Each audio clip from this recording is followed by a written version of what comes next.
When E.T. was released in 1982, it eventually overtook Star Wars to become the highest-grossing movie of all time, and the Hershey Company saw its profits rise 65% thanks to E.T.'s love of Reese's Pieces.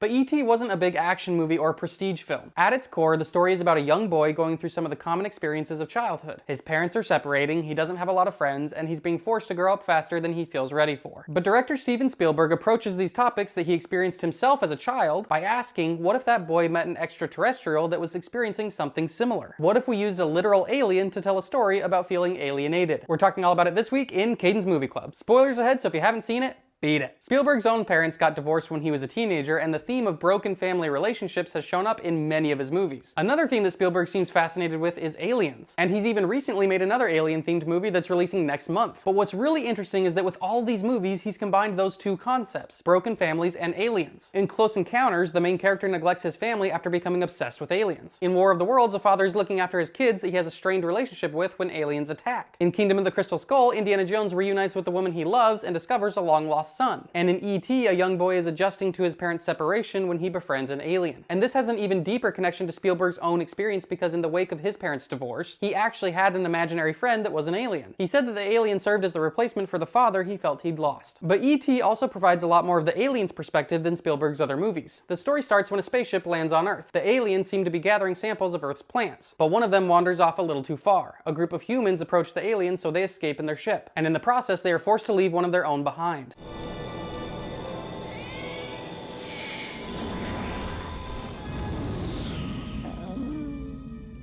This alien, who we come to know as E.T., has been abandoned and is now all alone on a strange planet. Meanwhile, we get to know Elliot and his family. Elliot's mother and father have recently separated, and the father is in Mexico with a new girlfriend. This has obviously taken a toll on the entire family, but Elliot in particular is really struggling. All we're trying to say is, maybe you just probably imagined it. I couldn't have imagined it. Dad would believe me.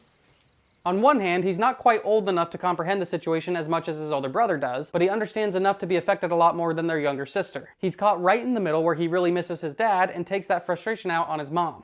Maybe you ought to call your father and tell him about it. I can't. He's in Mexico with Sally.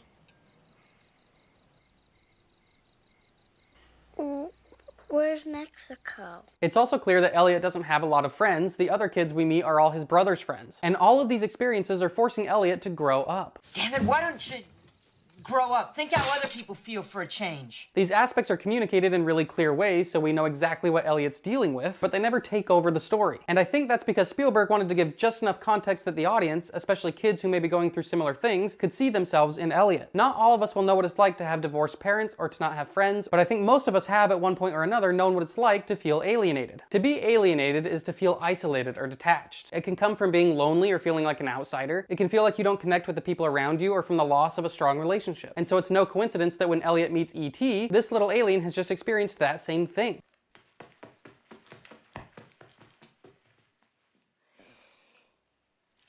E.T. Home phone. E.T. phone home. As far as we know, E.T.'s parents aren't getting divorced, but he does know what it's like to feel abandoned and alone. And because of this, the two of them form an immediate bond. And that bond is represented in the story by a literal telepathic connection. Elliot can feel what E.T. feels. When E.T. gets scared or excited, Elliot shares that emotion.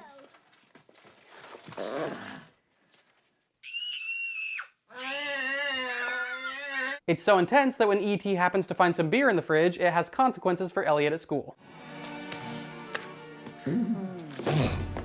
Similarities. That connection between E.T. and Elliot represents the connection that happens when two alienated people find each other. The differences between Elliot and E.T. don't matter. They are from entirely different worlds, but their experiences have made it so they understand each other completely. Ouch! It was tea, tea.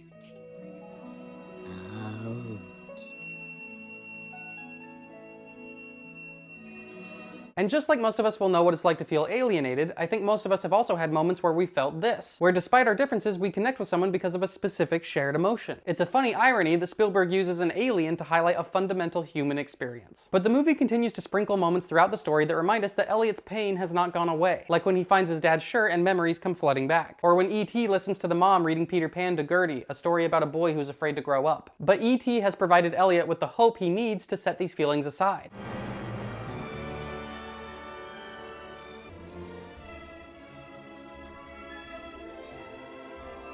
which is why it's so devastating when that relationship is threatened. When the government finds out where E.T. has been hiding out, they take over the entire house and start studying both E.T. and Elliot. The problem is that E.T. has slowly been getting weaker the longer he's been on Earth. And when the government scientists find him, he's in really bad shape. Because of their connection, that means that as E.T. is dying, so is Elliot. I think we're dying. And there comes a moment when E.T. and Elliot communicate so much emotional understanding with only a few words. Stay with me, Ellie.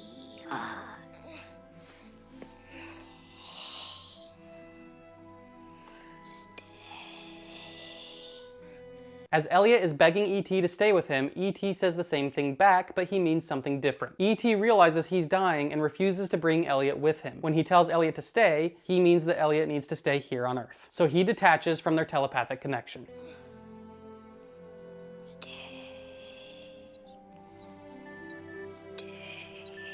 They're separating. Yes, Boy definitely and creature are separating. separating. What does that mean? The boy's coming back. We're losing E.T. E.T., answer me, please. But what is the thing that brings E.T. back to life? E.T. phone home. Home. Phone home. Phone home. Does this mean they're coming? Yes. He knows that his family is coming back to get him. Elliot and the other kids then team up to make sure E.T. reaches the spaceship in time, and we get one of the most iconic scenes of all time.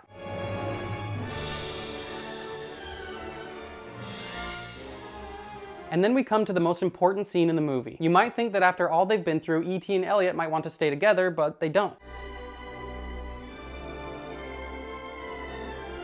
Elliot safely delivers E.T. to his spaceship and he leaves Earth. But this is a key aspect of the story. There will be relationships in our lives that are incredibly significant, and the fact that they don't last forever does not demean their impact. E.T. and Elliot met each other at a time in both of their lives when they were alone. Ouch.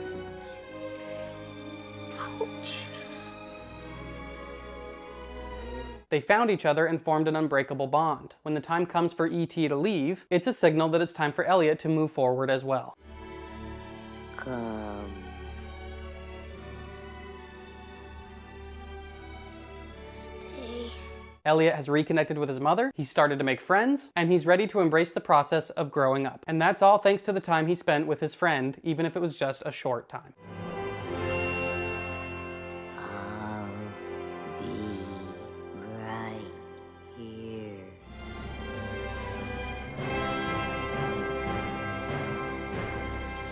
Steven Spielberg used an alien to help audiences recognize that as we navigate life, we might sometimes be Elliot. We might feel detached from life and need someone to help us bridge those gaps until we can ground ourselves again. But it also reminds us that at times we might be somebody else's E.T. We might be in need and reach out to someone for help without realizing that our actions might be saving them just as much as they're saving us. And next week, we'll be taking a look at a movie about some other aliens that also want to phone home. And the story also uses the concept of aliens to ask the audience to reconsider real-life situations and dynamics. District 9 was co-written and directed by Neil Blomkamp, who grew up in South Africa during apartheid. That background heavily influenced his short film Alive in Joburg, which told the story of alien refugees living in the city of Johannesburg. This 6-minute short film eventually served as the basis for District 9, which is about a government agency forcibly removing aliens from where they live in Johannesburg to a camp outside of the city.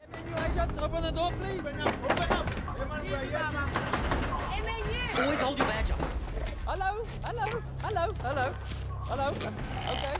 This is Wikus van der Merwe from MNU, and we are here to serve you an eviction notice. Blomkamp uses his own life experience as the foundation for this story, where he replaces human beings with insect-like creatures from space and poses questions about how we treat those we view as different. And here's some questions to keep in mind while you watch. What do you think about the portrayal of the aliens versus the portrayal of humans? Is the story more sympathetic to one over the other? What do you think about Wikus at the beginning of the story? What do you think about Christopher Johnson, the alien in the red vest? Do your opinions change as the movie progresses? Do you think this movie is intended as a direct allegory for apartheid, or a general commentary on xenophobia, or something else? Do you think it's effective in its goal? Why or why not? So let's chat about E.T. in the comments. And even though we normally post Movie Club on Sundays, for just this week we'll actually be posting on Saturday. So I'll see you then to talk about District 9. And if you want to stay in the know about Movie Club, you know where to go.